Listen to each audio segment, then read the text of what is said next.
Welcome back. I'm Julie. Today we're going to make sweet potato gnocchi. Maybe you have leftover sweet potato, maybe you don't, but it'd be worth it if you just want to cook some sweet potatoes for this recipe. I'm telling you, if you've never had gnocchi, it's a pasta, a potato pasta. It is so good. It is so good. You're gonna love it. So to start out, I had some leftover sweet potatoes. These had been baked. I just threw a couple of them in a bowl. I wanted 3 large ones. For this recipe, you want 3 large sweet potatoes. I didn't have 3 large sweet potatoes, so I just threw in a little bit of squash. We had some buttercup squash left over, so I threw in some of that. And squash, sweet potatoes, it's all gonna be great. All gonna go really well together. So I am just going to mash this all up. Ideally, you want a potato ricer because you really want this to be mashed up quite well. You don't want any lumps or anything in here. You want a pretty smooth batter. If you want to use a fork, you can. I like to feel the lumps in here with my hands, so I'm going to go ahead and just use my hands in this. I think your hands are the best kitchen you have, the best tool in your kitchen. Okay, let me see. I need a few more here that have a little bit of lumps in the bottom. A ricer will really work well for this. That's a kitchen tool that I'd really like to have. I need to do that. I've got a little bit of a peel in here. Get that peeling out. One good reason to do it with your hands. You can feel all the things that you shouldn't have in here. Okay, I think we're good on this. So let me just go wash my hand and we'll get started on the dough.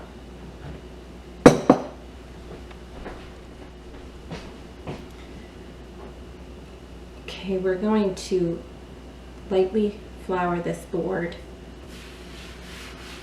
Not too much.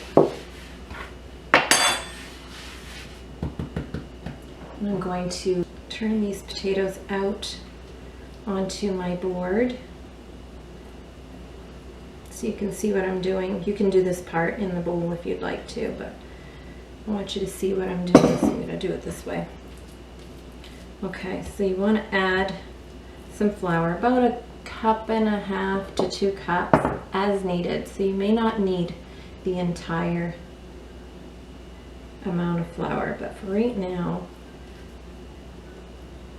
kind of want to add this.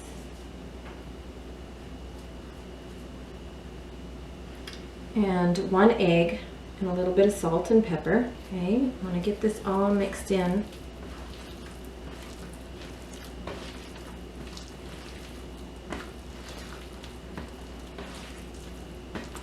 This is going to be fun, mushy. You can pretend you're a kid again when you do this. Or maybe you have a child that would like to do this with you. They love this. It's fun to do. Okay. It's messy. Everything is going to be messy. Just want to go with it. Okay, I'm going to add a little bit of flour. Like I said, not too much. I'm also going to add a little bit of nutmeg, but I'm going to freshly grate my nutmeg, but let me get my hands clean enough to grab that nutmeg.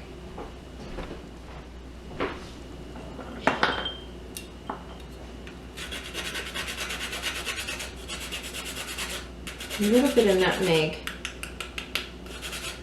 not too much. A little bit of Parmesan cheese. I have about 1/4 cup, but I'm going to reserve some for when I cook it. Mix that all in. You don't want to mix your dough too much because your dough is going to be a wet dough. You want it to be sticky. Not so much wet, I shouldn't say wet. You want it to be sticky. It's gonna be a little bit sticky, so stickier than a normal dough.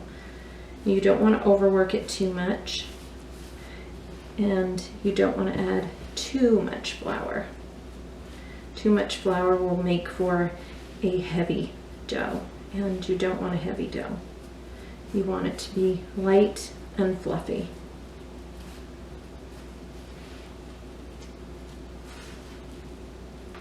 Let's add a little bit more flour.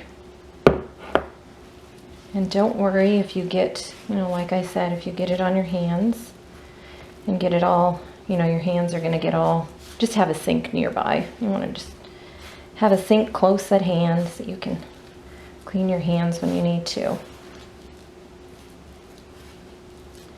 Just want to incorporate all of that in there. You're looking for a dough. You want to form a dough. It's going to be sticky. And when you get this stuck onto your hands, just kind of pull it off and put it right back into the dough. Add a little bit more flour if needed.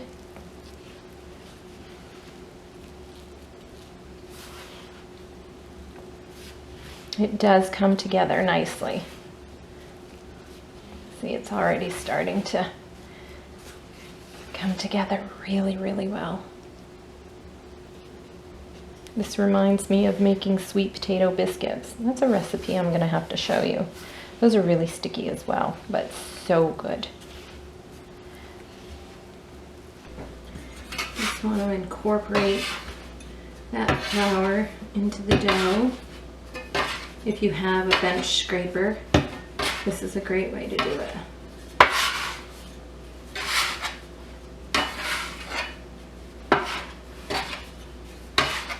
All right. Now we're going to cut this into two, and you can see this is a little bit sticky on the inside. You see how it's still quite a bit sticky? We are going to add more flour as we go along, so it's okay that this is sticky, okay? So let's move one of these aside. Now I'm going to divide this one into 3 parts.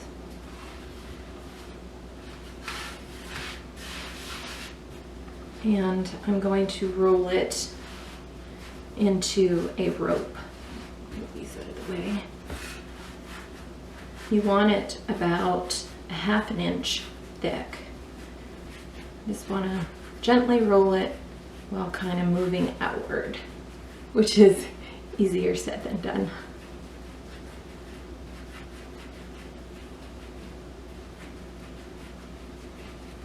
Get these a little bit smaller. Cut this in half and work on this one here. Okay, once you get these rolled out to about 1/2 inch, you want to cut them about 1/2 inch.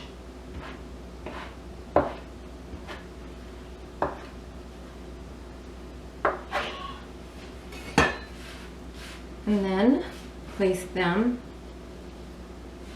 just set them aside, and continue to roll into a rope the rest of the dough, which, like I said, it's always easier said than done.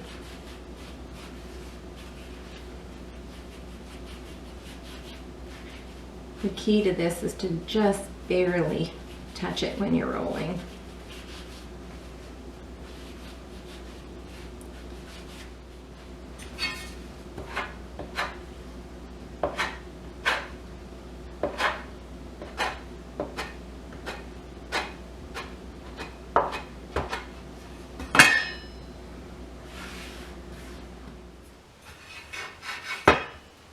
Well, this isn't perfect, but what you want to do is cut it into little 1/2 inch pieces. Might need to flour. Whatever you're using to cut. You can use a butter knife, you can use a bench scraper, whatever you want to use. And you just with all the rest of the dough until you have all of them rolled up and cut into little pieces. And once you get all of this done, this is what you're going to do with all your other little pieces. You're going to take a little gnocchi press And just taking your thumb and you're putting it on there just sideways like this, and you're gently rolling it down. Just like that. It kind of rolls over itself. So it almost happens for you. And what this does is it creates little grooves for your sauce to stick in. You want your sauce to have something to grab onto when you're eating your pasta and give it that great flavor. And keep your board floured.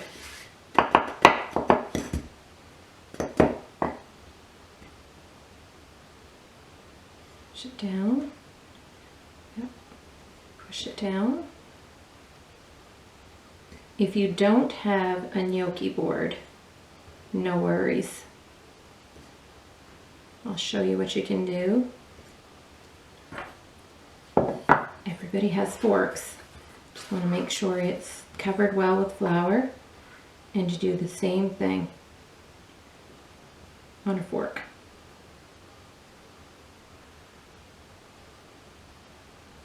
And that works just as well. The little lines are a little bit bigger, unless your tines are smaller.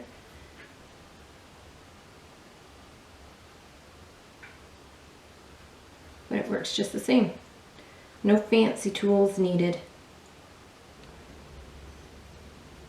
You see the little grooves, and you can see that little indentation where my thumb goes, and as it rolls around the board, you can see the little grooves, just like that. These are very delicate, very light, so I'm barely pushing on here. And you want to take your pasta and put it on a parchment lined pan. And let's keep going. We've got a few more to do.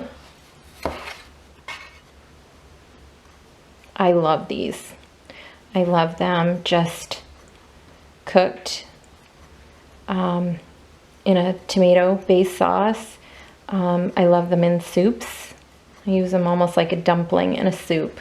They're so good. You can make a chicken and gnocchi soup.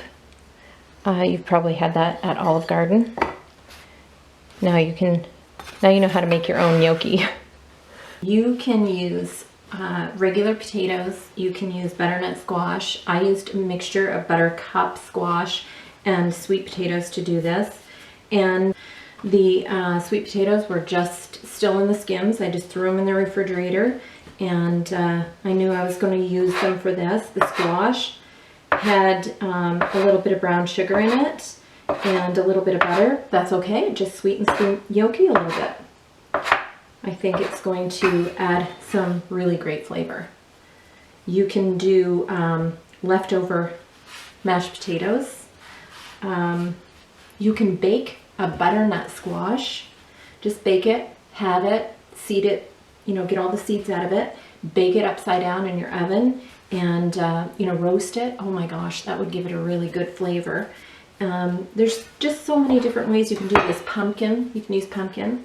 You just want to make sure that if your pumpkin or your squash is a bit watery, that you put it into a strainer and strain the water out of it a little bit, the little bit of the moisture out of it before, because you want it a little bit drier, not too wet. You can use cheesecloth or muslin, would work really well, and just kind of squeeze it out in that muslin to get all that liquid out of there, and that would be very tasty. Pumpkin gnocchi, regular white potato gnocchi, sweet potato gnocchi, squash gnocchi. I mean, this is just a really easy potato pasta to make, and it tastes so good. This is not the quickest thing, but I'm making a big batch, so you can certainly cut this down a little bit. And still use the whole egg as a binder, but you can use a smaller egg. You don't have to add the Parmesan, you don't have to add the nutmeg. You can just season it with salt and pepper. And You see, you can season it really with whatever you want, whatever you think you'd like. You can add a little bit of maybe some ground sage. If you were doing a regular potato gnocchi, I think that would be really good.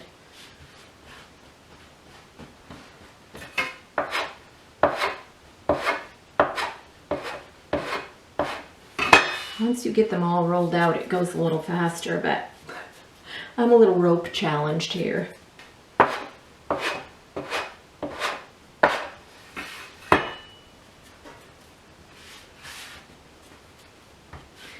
Just want to make sure everything stays coated in flour, because you don't want any sticky ends. You want them all to be coated. Work in sizes that work best for you, that are more manageable for you. For me, the smaller ones, the better. And that's probably what's taking me so long, is because I'm working in small pieces at a time. So I'm going to finish rolling these all up, get them cut and formed, and I'll join you at the cook stove when I'm done.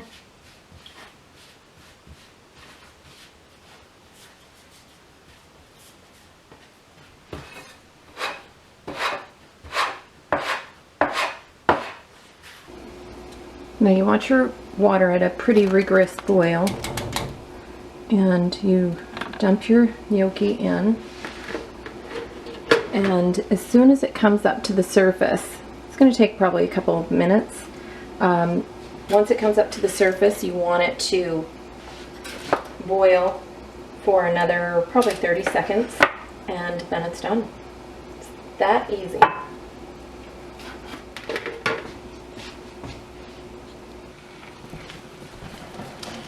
Okay, these are done. Shake them off, and I have a pan of some sauce, some tomato sauce with different seasonings in it, a little bit of sage, thyme, Italian seasoning basically, a little bit of garlic, fresh garlic chopped up. I'm going to put that right in there and get all of these. Doesn't this look delicious? I added a little bit of grated parm to the sauce as well. Oh my gosh, this looks so good. Look at these. Look at them. These are so good. They're like little dumplings. I mean, I love dumplings. It's probably why I like these, but these are so delicious. Now it's time for the best part, taste testing. A little spoon in a dish here. I wish you had smell-o-vision. People say that all the time, but it's so true. Oh my gosh. This smells so good. And I made it myself. Mmm. There's a chunk of garlic in there. Mmm. It is so good. So good. It's cooked perfectly. It's, I don't know, it's like eating a dumpling. That's the only way I can explain it. And I love dumplings. This is so good. With a little bit of garlic bread. Yeah, that would complete the meal. And this is just leftovers. Just leftover potatoes, leftover squash. That's the greatest part about this, is you're just using leftovers. You make it yourself. It is not hard at all to make. And you can freeze it. It can be frozen. Once you you make your gnocchi, you put it on a cookie sheet, a parchment lined sheet, and just kind of spread them all out so that they're not touching. You put the sheet in the freezer and you let them freeze solid. And then you pack them into a container, just a freezer safe container, and it'll last for up to 3 months. When you're ready to use your gnocchi, You just take it out of the freezer and put it in a hard boiling water. You don't want to thaw it, you just want to put it right in the water. And then when it begins to float, let it cook for about 30 seconds more and it's ready. There's all kinds of sauces that you can use. Your favorite spaghetti sauce, pasta sauce. You can use a butter sauce, a little bit of butter and your favorite seasonings. Sage would be good, garlic, rosemary, thyme. Any of those would be really good, just like a garlic seasoning. An Italian seasoning. Add a little bit. When you're cooking, you melt your butter in your pan and you add your seasonings with it and just season that and let that cook a little bit. Add a little bit of the pasta water to that, probably about 1/4 of a cup to every 6 tablespoons of butter that you add. And just kind of stir that up and then throw your cooked gnocchi in there and oh my word, it is really, really good. Well, I hope you enjoyed today's video and I'll see you in the next one.